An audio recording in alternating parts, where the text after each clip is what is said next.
सर्वांना हरिओम.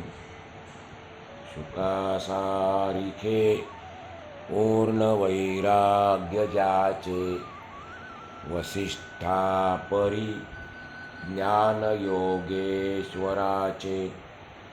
कवी वाल्मिका सारिखा मान्य ऐसा, नमस्कार माझा सद्गुरु रामदासा. श्रीमद दासबोध दशक 15वा. त्यामध्ये आपण आज समास दुसरा शिकणार आहोत. या दुसऱ्या समासाचं नाव आहे निस्पृह व्याप. निस्पृह व्याप. आता व्याप म्हटला की तो तापदायक असतो, दुःखदायक असतो. आपल्याला प्रत्येकाला काही ना काहीतरी व्याप आहेच, आणि त्यामुळे व्याप किती तापदायक आहे, दुःखदायक आहे, आपण त्याचा रोज अनुभव घेतो. पण जर तो निस्पृह असेल, निस्वार्थी असेल, कोणती इच्छा आशा आकांक्षा न करता वाढवलेला असेल, असा निस्पृह ताप आपल्याला तापदायक होत नाही. निस्पृह व्याप आपल्याला दुःखदायक होत नाही. आणि तो निस्पृह व्याप कसा असतो ते समर्थ या समासातून सांगतात. स्वतः त्यांनी हा निस्पृह व्याप केला, त्याचा अनुभव घेतला आणि त्याचं वर्णन या ठिकाणी केलं. ते जे जीवन जगले, समर्थ ज्याप्रमाणे जीवन जगले तसंच वर्णन त्यांनी या समाजात केलेलं आहे. नाशिकजवळ टाकळी येथे श्री समर्थांनी 12 वर्षे म्हणजे एक पूर्ण तप, जुन्या काळचं एक तप, 12 वर्षे श्रीरामांची उपासना केली. नाशिकजवळ टाकळीला ध्यान धारणा हा त्या उपासनेचा प्राण होता. उपासना केली रामाची म्हणजे काय केलं? ध्यान धारणा केली. ध्यान धारणा हा त्या उपासनेचा प्राण होता. आणि आत्मसाक्षात्कार झाल्यानंतर 12 वर्षे त्यांनी सबंध हिंदुस्थान पायाखाली तुडवला. आपण समर्थांचे जे फोटो पाहिले असतील ते बहुतेक भारत भ्रमण करताना दिसतील, भ्रमंती करताना दिसतील. जेव्हा त्यांना श्रीरामांची उपासना केल्यानंतर आत्मसाक्षात्कार झाला, त्यानंतर त्यांनी पूर्ण भारतामध्ये पदयात्रा केली.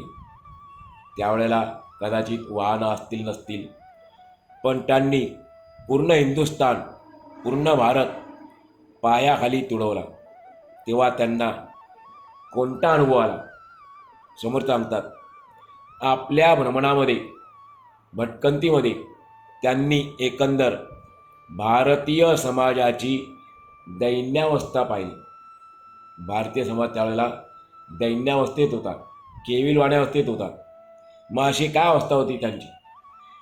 त्यांना फक्त महाराष्ट्रातच जिवंतपण दिसून आले. भारतातला एक महाराष्ट्र जिल्हा आहे, आपल्याला माहीत आहे. फक्त महाराष्ट्र त्यांना भारतामध्ये महाराष्ट्र जिल्ह्यात तिथे त्यांना जिवंतपणा दिसून आला, जिवंतपण आढळले. त्या काळच्या परिस्थितीचे किंचित वर्णन समर्थांनी ज्यावेळेला हिंदुस्थान भ्रमण केलं त्यावेळचं वर्णन या समासात सापडते. त्या काळची परिस्थिती कशी होती ते समर्थ सांगतात. जगात असंख्य माणसे आहेत, त्यामध्ये एकासारखी एक नाही. भगवंताचं कौशल्य बघा कसं आहे. माणसं अनेक आहेत. माणूस नावाची एक जात समजू आपण, परंतु ती एकासारखी एक नाही. बाकी आपण पाहिले पशु पक्षी तर एकसारखे असतात. कुत्रा घ्या, मांजर घ्या, गाय बैल एकच साचा. परंतु माणसाबाबतीत तसं नाही. माणूस एकासारखा एक नाही. दिसायला तर नाही, पण अनेक गोष्टीने तो एकासारखा एक नाही. स्वभावाने नाही, आणखीन इतरही गुणांनी तो नाही. भारतीयांपैकी पुष्कळ लोक त्यावेळेला मुस्लिम झाले होते. मागे एका समासात वर्णन आपण ऐकलं होतं. त्यामध्ये पुष्कळ लोक पोर्तुगीज राज्यात खपले, म्हणजे त्यांनी कष्ट केले. भारतीय होते पण ते पोर्तुगीज राज्यामध्ये त्यांनी मेहनत केली, कष्ट केले, खपले. पुष्कळ लोक देशी भाषांच्या भेदाने अडून राहिले. फक्त महाराष्ट्रापुरते थोडे राजकीय स्वातंत्र्य उरले आहे असे त्यांना दिसून आले. काम करणाऱ्या माणसाला जेवायला सवड नाही इतकी कामे येथे पडलेली आहेत.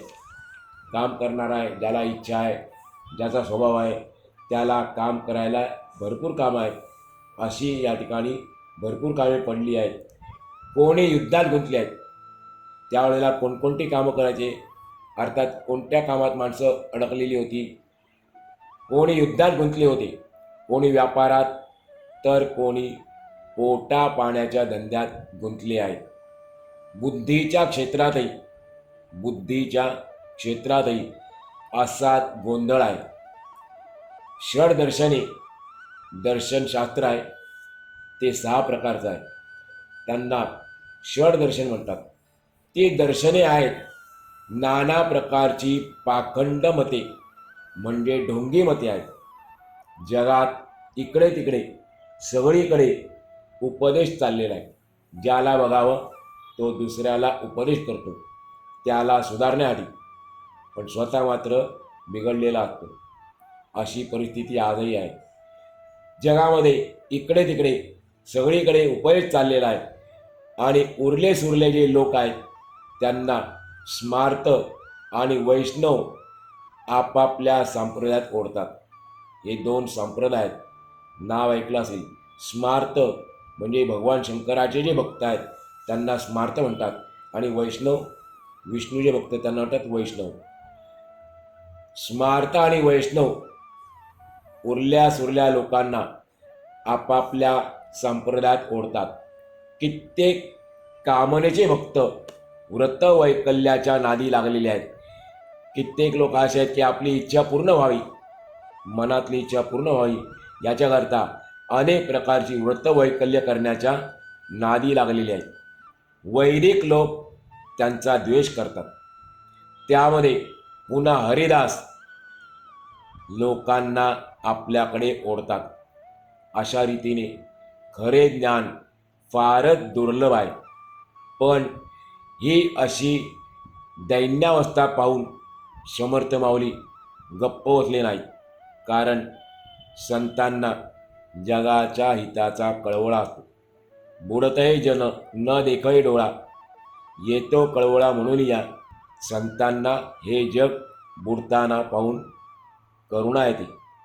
त्यांच्या डोळे पाहत नाही आणि म्हणून कळवळा असतो त्यांच्या पोटात. त्यासाठी तर संतांचं अवतार असतो.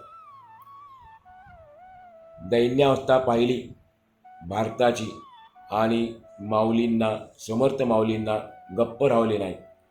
त्यांचा आदेश असा आहे, समर्थांचा आदेश असा आहे की खरे कळले तर सांगायची सोय नाही.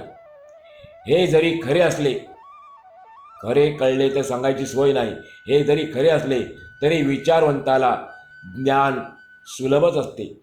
जो विचारवान आहे त्याला ज्ञान अवघड नाही, त्याच्याकरता ज्ञान सोपं असते. सुलभ म्हणजे सोपं असते. कोणी हुशार माणसाने ज्ञान प्राप्त करून घ्यावे आणि पाखंडाचे खंडन करावे. जे ढोंग आहेत समाजामध्ये, जी ढोंगी माणसं आहेत, ढोंगी मतं पसरवत आहेत, त्यांच्या मताचं खंडन करण्यासाठी मनुष्याने ज्ञान प्राप्त करून घ्यावे आणि खरं काय ते लोकांसमोर आणावं.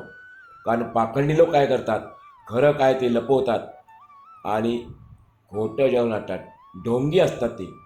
म्हणून हुशार माणसाने ज्ञान प्राप्त करून घ्यावे आणि पाखंडी मतांचे खंडन करावे. स्वानुभवाच्या बोलाने लोकांना चटक लागते. जर आपण एखाद्या गोष्टीचा अनुभव घेतलेला आहे आणि अनुभवाने बोलतो तर लोकांना त्याची चटक लागते आणि मग लोक शरण येतात. परंतु आपण ज्ञानी पुरुषाने आपली उदास वृत्ती सोडू नये. उदास वृत्ती याचा अर्थ आपण जो शब्द वापरतो व्यवहारात उदास म्हणून तो अर्थ नाही. उदासीन वृत्ती ज्ञानी माणसाने सोडू नये. लोकांना भगवंताच्या भक्ती मार्गाच्या पंथावर घेऊन जावे. आपण शक्य तितके अलिप्त राहावे. जंगलात राहून सर्वांची चिंता व्हावी. उपासनेचा गजर करावा. मोठा लोकसमुदाय बनवून राजकारणाला लावावा. राजकारण आपण ज्याला म्हणतो पॉलिटिक्स इंग्लिशमध्ये, पण राजकारण शब्दाचा अर्थ आत्ता एकदम आपण गुळगुळीत करून टाकलेला आहे. त्याचा खरा अर्थ आपण विसरून गेलेले आहे. राज याचा अर्थ आहे श्रेष्ठ. राज म्हणजे श्रेष्ठ आणि कारणचा अर्थ आहे जे कार्य करण्यात लागतं ते कारण. 9वा अध्याय गीतेचा त्याचं नावच आहे राजविद्या. राजयोग म्हणजे श्रेष्ठ विद्या आणि श्रेष्ठ योग म्हणून सांगितलं. राजकारणचा अर्थ आहे श्रेष्ठ कारण. समर्थ म्हणतात लोकांचा समुदाय बनवून त्यांना राजकारणाला लावावे. अशा रीतीने लोकांना शहाणे करून कार्य करण्यास समर्थ करावे. असे नाव कमवण्यातच मोठा आणि खरा पुरुषार्थ आहे. जगामध्ये अक्षरशः असंख्य लहान मोठी माणसे आहेत. आपापल्या मनोविकारांप्रमाणे क्षणाक्षणाला ती निरनिराळी वागतात. निरनिराळी वागतात म्हणजे क्षणाक्षणाला ते बदलतात. जितक्या मूर्ती तितक्या प्रकृती किंवा जितक्या व्यक्ती तितक्या प्रकृती अशी म्हण आहे. आपण देखील ऐकले असेल. सुरुवातीपासून ते शेवटपर्यंत माणसाचे वागणे एकसारखे नसते. त्यांचा काही नेम नसल्याने, माणसाच्या वागण्याचा नेम नसल्याने माणसाच्या तराकिती आणि काय सांगायच्या एकंदर पाहिले तर फारच गुंतागुंत झाली आहे. काही सकाम भक्त, सकाम म्हणजे मनामध्ये काहीतरी इच्छा ठरवून जे भक्ती करतात त्यांना म्हणतात सकाम भक्त. काही सकाम भक्त ठिकठिकाणी आसक्त होऊन बसले आहेत. म्हणजे त्यांना लोभ झालेला आहे. ती गोष्ट प्राप्त करून घेण्यासाठी त्यांना लोभ झालेला आहे. त्यामध्ये योग्य काय आहे आणि अयोग्य काय याचा कोणीही विचारच करीत नाही. या सगळ्या गडबडीमध्ये कोणी आपापला पंथ वाढवला. त्यांचा वैदिक लोक द्वेष करतात. त्यात आणखी काही लोक हरिकीर्तनाकडे ओढले जातात. प्रत्यक्ष अनुभवाचे ब्रह्मज्ञान आहे किंवा नाही याची साधी चौकशी कोणी करत नाही. वास्तविक आपण ती पूर्ण चौकशी केली पाहिजे. हिरा आहे ठीक आहे, पण तो हिरा आपण पारखून घेतला पाहिजे. या सगळ्या भानगडीमुळे खरे ज्ञान दुर्लभ झाले आहे. आपण हिऱ्याची पारख करत नाही. त्यामुळे खरे ज्ञान जे आहे हिऱ्याबद्दलचे ते दुर्लभ झालेले आहे. जर आपल्या पदरी पुण्य असेल तरच तो अलभ्य लाभ घडतो. परंतु जो विचारवंत आहे त्याच्यासाठी अर्थातच ज्ञान सुलभ आहे. विचार करणाऱ्या माणसाला ज्ञान प्राप्त करणे अवघड नाही. एखाद्याला खरे ज्ञान झाले तर ते कोणाला सांगता येत नाही. त्यामध्ये फार अडचणी येतात. उपाय करायला जावे तर अपाय आडवे येतात. अशा सगळ्या परिस्थितीमध्ये सुद्धा एखादा मनुष्य हुशार ठरतो. कारण काय, एक क्षण देखील आपल्या जीवनातला, आपल्या आयुष्यातला एक क्षण देखील तो रिकामा जाऊ देत नाही, वाया जाऊ देत नाही.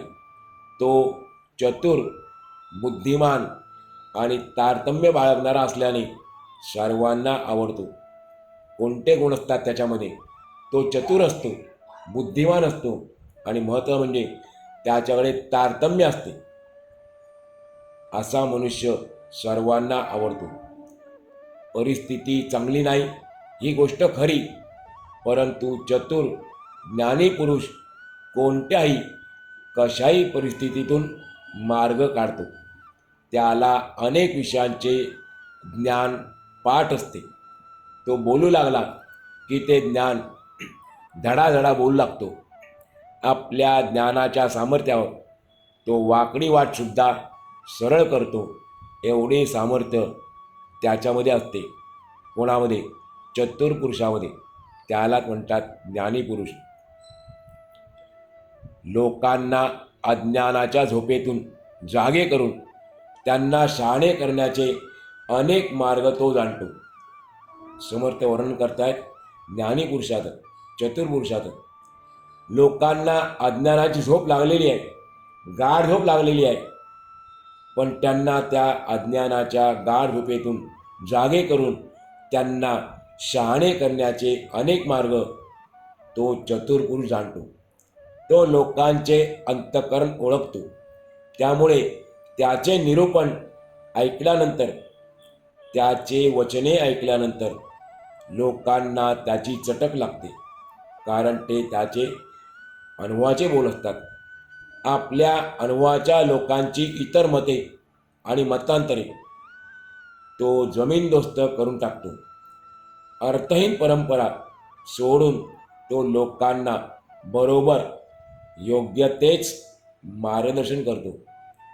काही परंपरा त्यावेळेला अर्थहीन होत्या, निरर्थक होत्या, आजही आहेत, पण त्यावेळेला त्या परंपरा सोडून लोकांना योग्य मार्गदर्शन करणे तो जाणतो.